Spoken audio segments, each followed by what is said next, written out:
So, my dear friends, we are going to cook for this day one of my favorite pasta recipe. This is a very simple pasta recipe. It's the Spanish sardines spaghetti. Okay? So, of course, we turn on the stove. Unfortunately, I cannot really show you while I'm cooking because this is not a studio. It's a very simple setup of the camera. So, I just describe what I'm going to do. And by the way, I'm going to really cook. No? So, just let me switch on the gas stove. Okay. I'll just tell you what I'm going to do as we proceed. Okay, so we heat the pan. So, putera ko na pasok. Okay, so we use for our cooking what we call, of course, olive oil. Now, when you put olive oil while cooking, just put a small amount for sauteing, if you want to saute, and put it on low heat because the extra virgin, not extra virgin coconut oil, but the extra virgin olive oil is easily burned. So, we just add a very small amount, just a small amount, just enough for us to saute at a very low heat. And then, of course, the first thing that we add when the oil is already hot enough is, of course, our garlic. You know, my dear friends, I don't measure things when I cook. Now, sometimes in recipes, there are a lot of measurements, how many cloves and how many cups, etc., etc. I don't follow it because for me, cooking is not a rocket science. So, you just cook according to your taste. You know, okay, we just add some more oil because it's already dry. Because I do not want to burn the olive oil. So, we just add as needed. You know, my dear friends, when I was small, most often, I would stay in the kitchen of my aunties. So, I would just stay there watching what they're cooking. And also, I've learned how to cook with my mother. You know, my mother was a HE teacher, so that's from where I learned how to cook.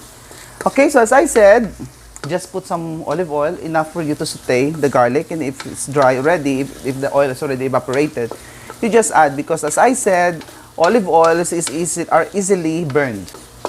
Sige. So, let's just saute it for a while. Okay. Now, as I said, I don't measure things. So just add everything. According to your taste. Okay. Sige. Let's put on a little more heat. You know, I remember also, when I was younger, my aunts and my mother would often make me the official food taster. I've come to realize why is it so? Because when you cook, you don't really cook for someone else. You cook for the people who will eat the food. So it's very important that you know the taste of those people who are going to eat. Ano naman na nakaroon ko namin siya kaya hindi namian ang makaon sina. No? So that's why, as I said, I don't measure things because I cook for myself or for the people who lives with me or the people that I know. So when you cook for them, you really have to learn their taste. No? So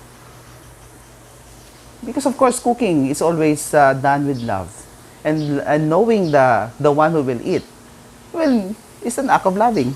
O, di ba? Okay. Now you add, of course, your onions.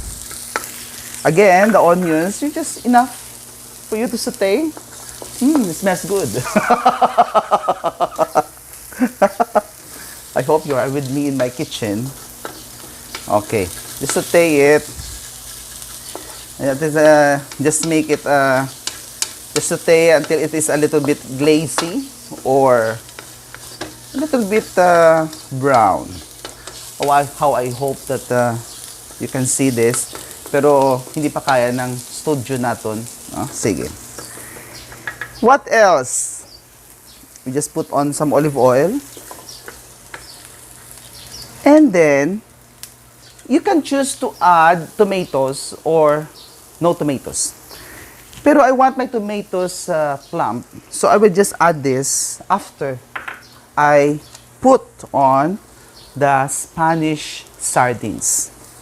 And maybe you can add a little of its own sauce or yeah, oil I mean, but not too much, because if you put a lot of its oil from the can, for example, it has a bad aftertaste. No, you don't want to have that bad aftertaste. What you want is just a slight hint. So you don't add the entire thing. No, you just get the sardines, drain it a little, and maybe add some of the oils, no, but not too much. And then, of course, you add more olive oil. Okay, so there you go. We will add the tomatoes in a while. Because as I said, I want it plump. Okay, more olive oil. And we put on some olives. Now, this is my favorite, olives. Okay. You know, sometimes liking olives is a bit of an acquired taste. Some people doesn't like this, but I like because it gives you a little saltiness to the food. And then this time you add the tomatoes. Okay. Okay, and then maybe put some salt, a little salt to taste again. You don't need to measure it. You know, sometimes cooking is like magic. And then some, where's my pepper here? Maybe you can add some pepper also. Not too much. So I put some on my palm. Of course, my hands are clean. Just to see how much of those are coming into the food. Okay? And then of course we mix it up. Okay. And more olive oil. You know, this recipe needs a lot of olive oil.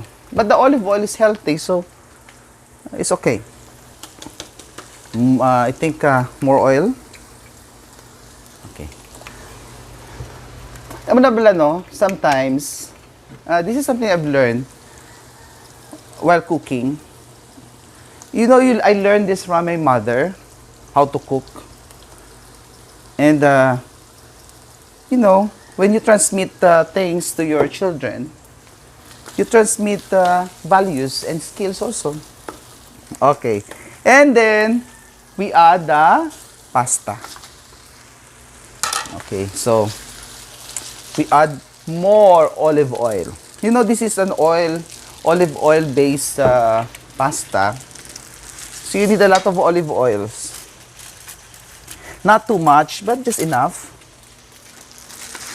Okay. You know, of course I pre-cooked the pasta. You just mixed it. It smells good already.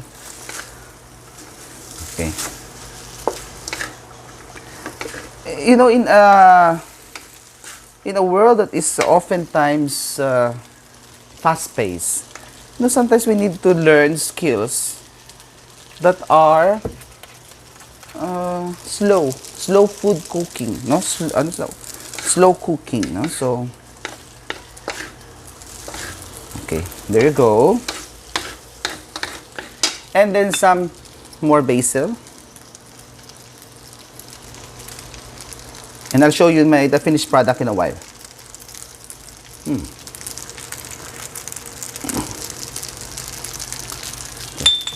Maybe a little rosemary. Just a little. Just to have something sweet.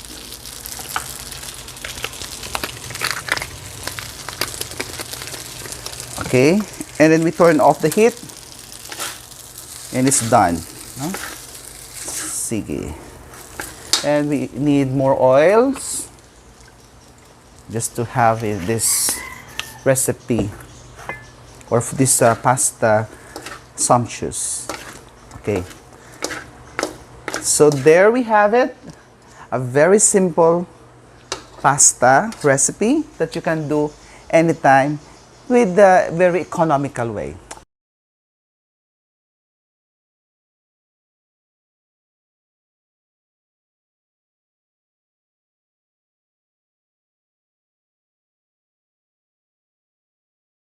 So you have seen the finished product. I'm going to taste it. You know, this is one of my favorites. It's simple to do, simple to cook, it's cheap, and not too difficult to make. It's really tasty. How I wish you can share a bowl of pasta with me. But anyway, as I was saying, you know, there are moments that we share with our children or with our friends or with our loved ones, and you'll never know the effect of that. Maybe, for example, in my case, when I was learning how to cook, I'm not really learning how to cook formally. As I said, I was just watching my aunts, I was just watching my mother, how she cooks, or whenever we are in the kitchen, I'll just stay there and watch them and maybe talk with them sometimes. But most of the time, just there watching, listening to what they're talking about. Pero, unconsciously, they are already transmitting to me some values, some skills. So I believe that is also possible with every time we spend time with our loved ones, with our children or grandchildren. So maybe you can create some stuff together, like crafts, or maybe you can do gardening. You allow them just to sit beside you, just to be there. Because you'll never know that you are already transmitting your values to them. You'll never know that. Like, for example, cooking. My mother, maybe that she is not really conscious that she is already transmitting love of food and cooking to me. But I was just there. She just leave me around. I mean, we just sitting there, and she will be cooking, and so on and so forth. So, my dear friends, we are spending a lot of time inside our homes today because of the pandemic. But this can also be a privileged moment when we allow our younger generations to see what we value and what we love. Ang mula na galing, it's important that they have to spend time with you together. And it will not happen if they are inside their rooms and you are in the kitchen, for example, or you are in the garden and they are in the room. Now, this is the only thing that maybe is needed in this way of transmitting our skills or values, is that there is a proximity, that we waste time together. We spend time together. After all, many of us have plenty of time. So, my dear brothers and sisters, I hope you enjoy this episode and a little glimpse of my story, my own story as a young child. And once in a while, I will have this kind of videos posted depending on the reactions and the feedback that you will give me. So thank you again, and hope you'll enjoy your own time with your kids, with your grandkids, your own time in transmitting your own values and skills to the next generation. Until next time.